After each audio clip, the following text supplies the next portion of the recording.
안녕하세요. 크라이플 처치 존 목사입니다. 오늘 함께 나눌 말씀은 사도행전 4장 32절에서 5장 11절까지의 말씀입니다.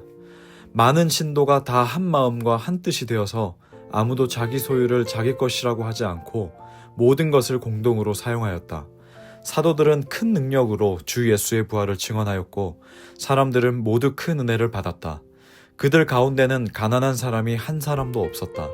땅이나 집을 가진 사람들은 그것을 팔아서 그 판돈을 가져다가 사도들의 발 앞에 놓았고 사도들은 각 사람에게 필요에 따라 나누어 주었다. 키프로스 태생으로 레위 사람이요 사도들에게서 바나바 곧 위로의 아들이라는 뜻의 별명을 받은 요셉이 자기가 가지고 있는 밭을 팔아서 그 돈을 가져다가 사도들의 발 앞에 놓았다.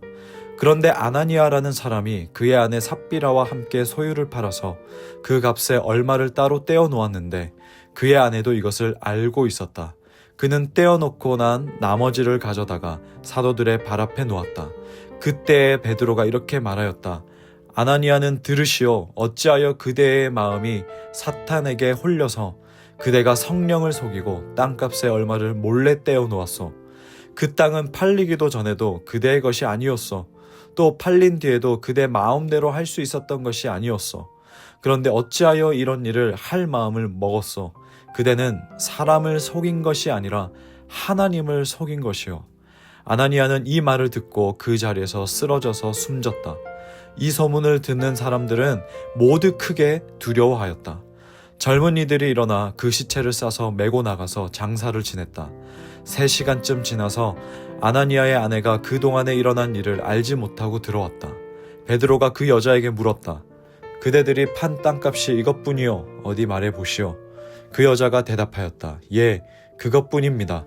베드로가 그 여자에게 말하였다. 왜 그대들 내외는 서로 공모해서 주님의 영을 시험하려고 하였소. 보시오. 그대의 남편을 묻은 사람들의 발이 막 문에 다다랐으니 그들이 또 그대를 메고 나갈 것이요.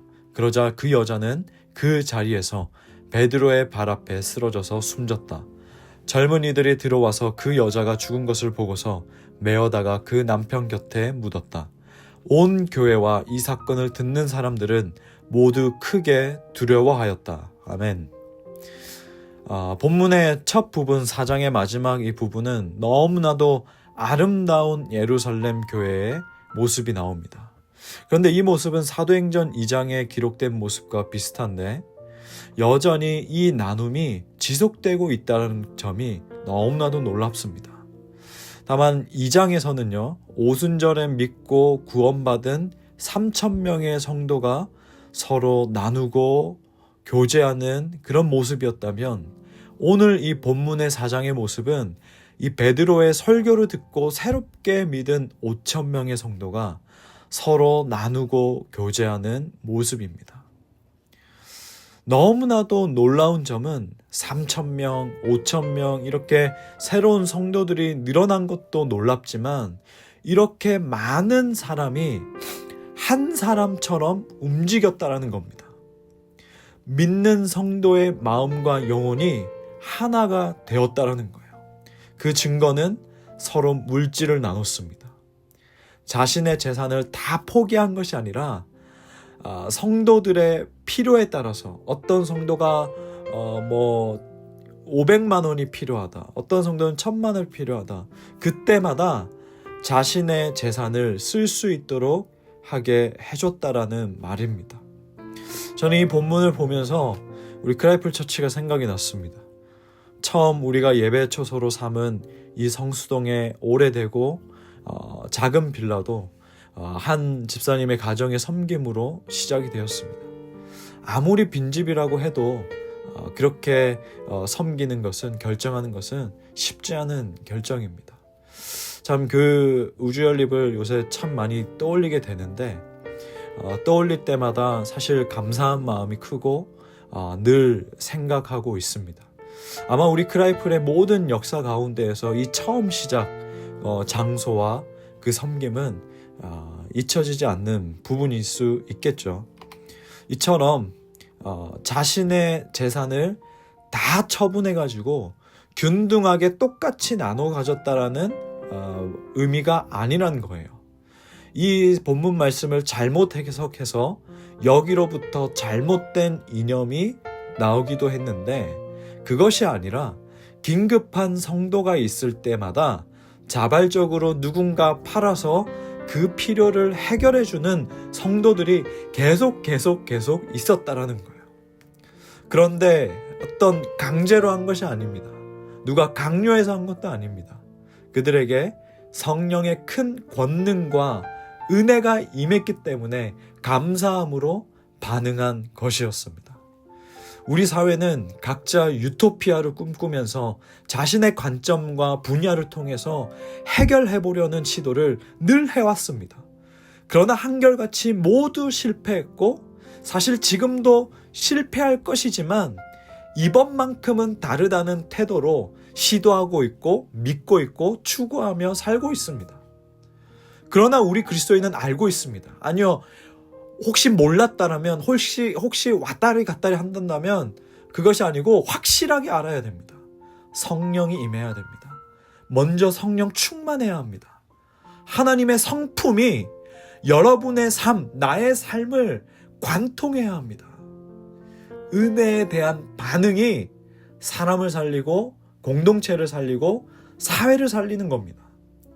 본문의 대표적인 인물 바나바가 나옵니다. 우리는 바나바에 대한 이름이 익숙해요. 그런데 이 바나바의 본래 이름은 요셉이고, 바나바는 별명인데 위로의 아들이라는 의미입니다.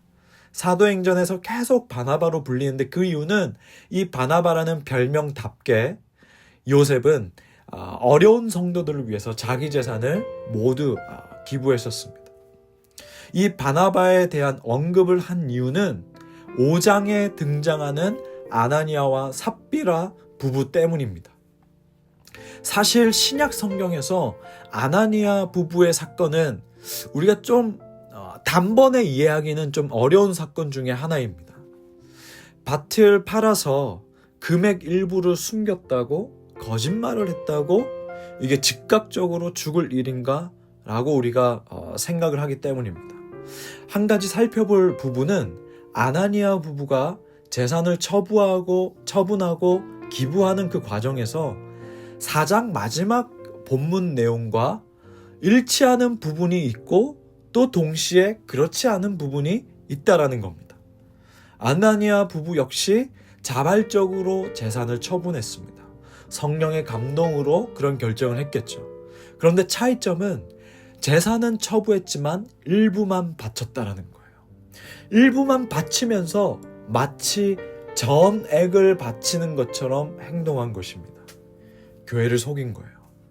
그런데 단순히 교회, 그 안에 있는 사람과 사도들을 속인 것이 아니고, 지금 성령의 인도를 받아서 막 출발하고 있고 성령 충만함으로 움직여 가려고 하는 예루살렘 교회의 이 거룩함에 대해서 도전하는, 이 거룩함을 훼손하는 죄였다는 겁니다.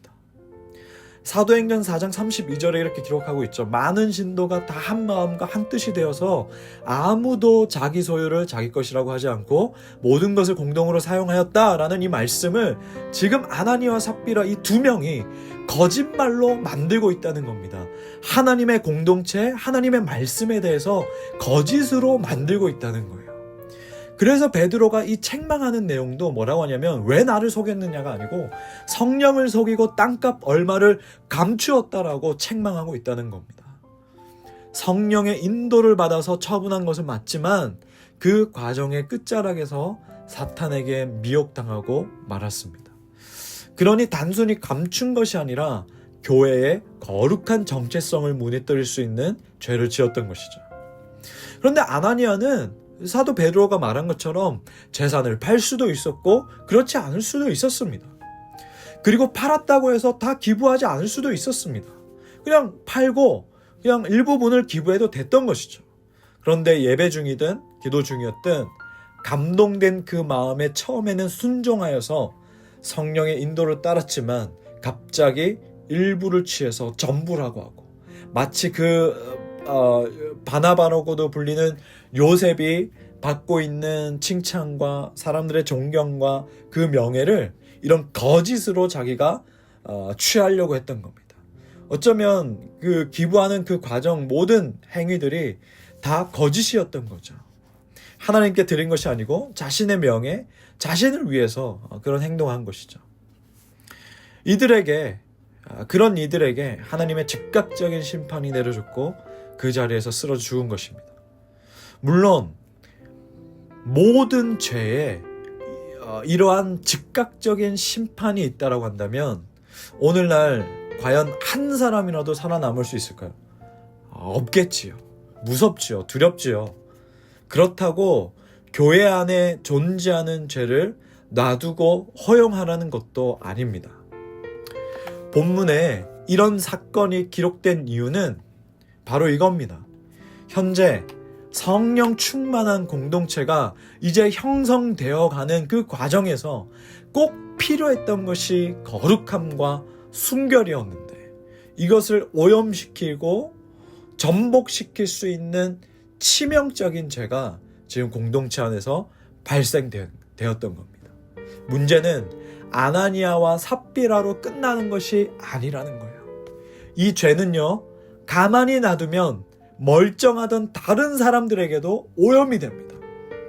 가만히 놔두면 저렇게 해도 놔두는구나, 괜찮구나, 이 마음과 생각이 어느 순간의 자리에서 비슷한 모습이나 아니면 똑같은 모습이나 아니면 다른 형태의 죄든 저지른다는 거예요. 그러면 그 공동체는 어떻게 되겠습니까? 여러 가지 온갖 형태의 죄의 모습들이 난무하는 거예요. 죄의 공동체가 돼버리는 거예요.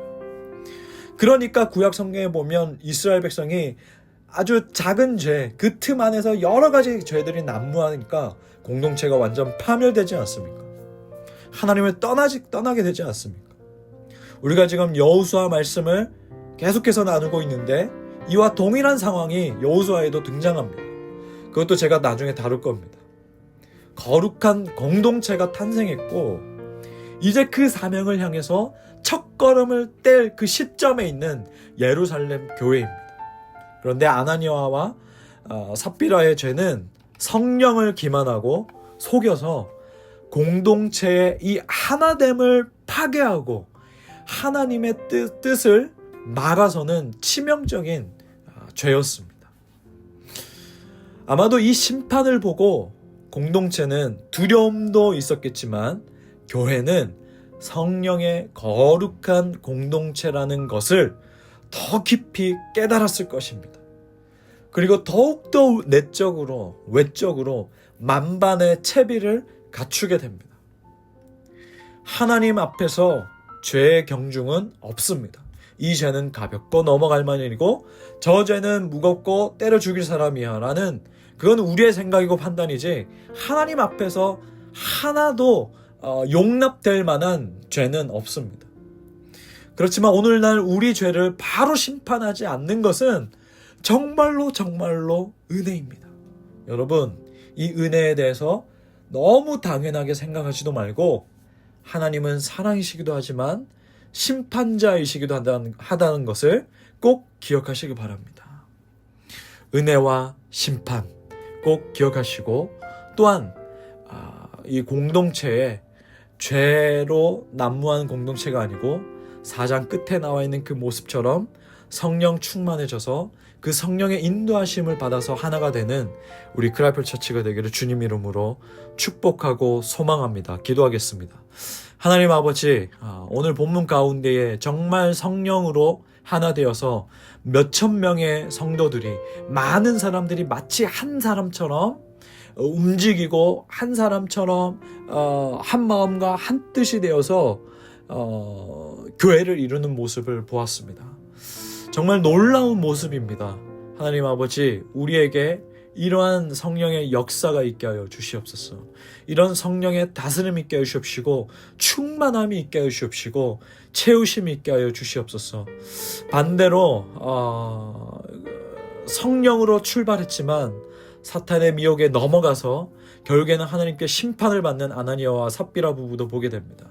하나님, 우리의 처음과 과정과 끝이 동일한 공동체가 되게 해주시고 동일한 믿음의 사람이 되게 해주시고 한 사람 한 사람의 믿음의 여정이 지금 과정 가운데 있는데, 이 과정과 마지막 주님 앞에 서는 그 끝에 있는 그 시점까지도 동일한 모습으로 주님 앞에 서 있기를 간절히 원합니다. 성령님 인도해 주시고 비춰 주시고, 우리가 정말 딴 마음 먹을 때마다, 뭔가 다른 것을 생각할 때마다 혼내 주시고, 채찍질 해 주시고, 정신 차릴 수 있도록 하나님 우리를 가르쳐 주시옵소서. 하나님, 우리 크라이플 처치 또 중요한 시점에 또 교회 이전이라는 기도 제목 놓고, 또 그 앞에, 그 시점 앞에서 있는데, 정말 이 가운데에서 오늘 본문이 가르쳐 주는 것처럼 하나님의 거룩한 공동체라는 것을 알고, 거룩함과 순결함을 무엇보다도 지켜내고 계속해서 붙들고 나가게 하여 주시옵소서. 하나님께서 우리 교회를 불쌍히 여겨주시고 또 인도해 주실 줄 믿습니다. 우리는 오직 그 하나님께 집중하고 하나님의 하나님 되심을 인정하고 거룩함과 순결함에 힘쓰는 과정이 되게 하여 주시옵소서. 오늘도 우리가 하루를 살아갑니다. 우리 크라이플 처치 성도들 각자의 그 자리에서 누가 보든 보지 않든 코람데오의 신앙으로, 하나님 앞에서라는 그 신앙으로 거룩함과 순결함에 또 힘쓰는 하루가 될 수 있도록 성령님 붙들어 주시옵소서. 감사드리며 예수님의 이름으로 기도하옵나이다. 아멘.